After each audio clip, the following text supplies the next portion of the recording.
안녕하세요. 렛미스터디 공부점 화자의 별입니다. 오늘은 소방안전관리자 1급 제4편 화기 취급 감독에 대해서 공부해 보도록 하겠습니다. 위험물은 인화성 또는 발화성 등의 성질을 가지는 것으로 대통령령이 정하는 물품을 말하는데요. 여기서 위험성을 고려해서 대통령령이 정하는 수량으로 제조소 등의 설치 허가 등에 있어서 최저의 기준이 되는 수량을 정해 놓았는데요. 중등 알지 휘유라고 저는 외웠고 거꾸로 100, 200, 300, 400, 1000, 2000 이런 식으로 외웠습니다. 이 부분도 가끔 문제 나오니까 한번 읽어보시고 넘어가시는 게 좋을 것 같습니다. 위험물류별 특성에 대해서 나와 있는데요. 인류 같은 경우는 산화성 고체로서 다량의 산소를 함유하고 있고 소화 방법은 냉각 소화를 했었을 때 가장 효과적이며 이류 위험물 같은 경우는 가연성 고체를 말하고 저온 척화하기 쉬운 가연성 물질, 연소 시 유독가스가 발생하는 특징이 있겠습니다. 소화 방법에는 냉각 소화나 포 마른 모래를 이용하여 소화를 하고 있고 제3류 위험물에는 자연 발화성 물질 및 금수성 물질로서 물과 반응하거나 자연 발화에 의해 발열 또는 가연성 가스가 발생하는 특징을 가지고 있습니다. D급 화재의 주요 원인이 되기도 하는데요. 소화 방법으로는 마른 모래에 이산화탄소 소화가 가능하지만 물을 사용하는 수계 소화는 하지 않는 것이 좋습니다. 여기서 보시면 물과 반응한다고 하기 때문에 이산화탄소 중에서도 수계소화를 이용하는 이산화탄소 소화 방법이 있는데 수계는 제외하고 소화한다는 것을 알아두시면 되겠습니다. 제4류 위험물에는 인화성 액체가 있고 인화성 액체는 석유류를 말하는 것인데요. 인화가 용이하고 대부분 물보다 가볍고 증기 자체는 공기보다 무거운 특징이 있으며 증기는 공기와 혼합돼서 연소 및 폭발을 일으키고 삭화 온도가 낮은 것은 위험합니다. 삭화 온도가 낮다는 것은 불이 빨리 붙는 것이기 때문에 위험하다고 생각하시면 되겠습니다. 주소 소화 불가능한 것이 대부분이라고 했는데 기름은 물에 녹지 않기 때문에 물이 들어간 소화 방법은 적합하지 않습니다.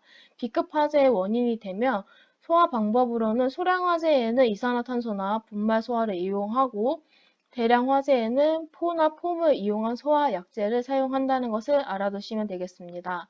제5류 위험물에는 자기 반응성 물질이 있고 가연성으로 산소를 함유해서 자기 연소를 하는데 가열, 충격, 마찰 등에 의해 착화 및 폭발이 일어나며 연소 속도가 매우 빨라서 소화가 곤란한 것이 대부분 많습니다. 예를 들어서 다이너마이트가 있고요. 제6류 위험물에는 산화성 액체가 있고 강산으로서 산소를 발생하는 조연성 액체가 대부분인데 물과 접촉하면 발현하는 특징을 가지고 있습니다. 이 경우에는 1. 상고, 2. 가고, 3. 자물금, 4. 인액, 5. 자기반응, 6. 산액 이런 식으로 외웠는데요. 보통 소화 방법도 많이 나오므로 소화 방법까지 외워두시는 게 가장 좋을 것 같습니다. 예상 문제 보시게 되면 위험물 류별 특성으로 올바르지 않은 것은 해서 나올 수도 있고 사료 위험물에 대한 설명으로 올바르지 않은 것은 해서 주로 문제가 많이 나오는데 사료 위험물 같은 경우 물을 이용하여 소화한다는 틀린 말이라고 했습니다. 기름이기 때문에 물과 섞이지 않기 때문에 물을 이용하지 않는 것이 더 효과적이라고 말씀드렸고 포나 폼을 이용하거나 이산화탄소를 통해서 지식 소화를 하는 게 대부분이라는 것을 알아두시면 되겠습니다. 전기 안전 관리를 보시게 되면 주요 화재 원인에는 전선의 합선 및 단락에 의한 발화가 있고 누전에 의한 발화, 과전류, 과부하에 의한 발화, 규격 미달의 전선 또는 전기기계 기구 등의 과열, 배선 및 전기기계 기구 등의 절연 불량 또는 정전기로부터의 불꽃이 일어나는 것이 대부분입니다. 전기 화재의 주된 원인이 아닌 것은 해서 과압이다 라고 나오면 이거 틀린 말이 되겠고요. 전선의 절연 저항 증가 또한 틀린 말이 되므로 문제가 나왔을 때 헷갈리지 않도록 주의해 주시면 되겠습니다. 전기 화재 예방 요령에는 과전류에 차단 장치를 설치하고 규격 표주를 사용하며 누전 차단기를 설치하고 월 1 이후의 동작 여부를 확인하고 비닐 장판이나 양탄자 밑으로는 전선이 지나지 않도록 하며 정기기구는 KS 제품을 사용하고 사용 전 사용 설명서를 읽어본다고 되어 있는데 여기에서 저희가 전에 했던 그 옥상의 출입문 관리에서 KFI 제품 뭐 이렇게 해서 또 바꿔서 나올 수 있겠죠. 이 부분도 좀 주의해 주시면 되겠습니다.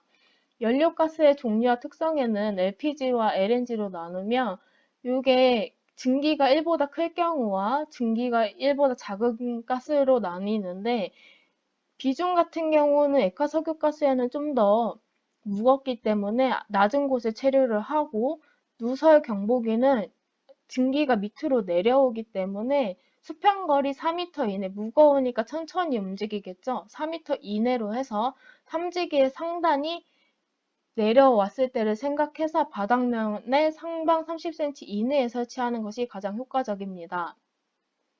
폭발 범위는 프로판은 2.1에서 9.5고 부탄은 1.8에서 8.4가 되는 것이 있는데 아무래도 무겁다 보니까 밑에 LNG 같은 경우에는 폭발 범위가 좀 더 크죠. 좀 더 많이 가볍고 좀 더 많이 퍼지기 때문에 폭발 범위 또한 넓은 것을 알 수 있습니다. LNG 같은 경우는 주성분은 메탄이며 도시가스에 사용이 되고 비중은 0.6, 공기보다 좀 더 가볍죠. 그래서 좀 더 빨리 퍼질 수 있기 때문에 수평거리는 8m 이내에 설치를 하며 탐지기의 하단은 비중이 가볍기 때문에 위로 뜨기 때문에 천장면에서 하방 30cm 이내에 설치하는 것이 효과적입니다. 그래서 아마 이 주성분들과 용도 그리고 증기 비중이 1보다 크다, 뭐 비중은 얼마다 해서 문제에 가장 많이 비교돼서 나오는 문제이거든요. 그래서 이 부분 비교해서 외워두시는 게 가장 효과적입니다.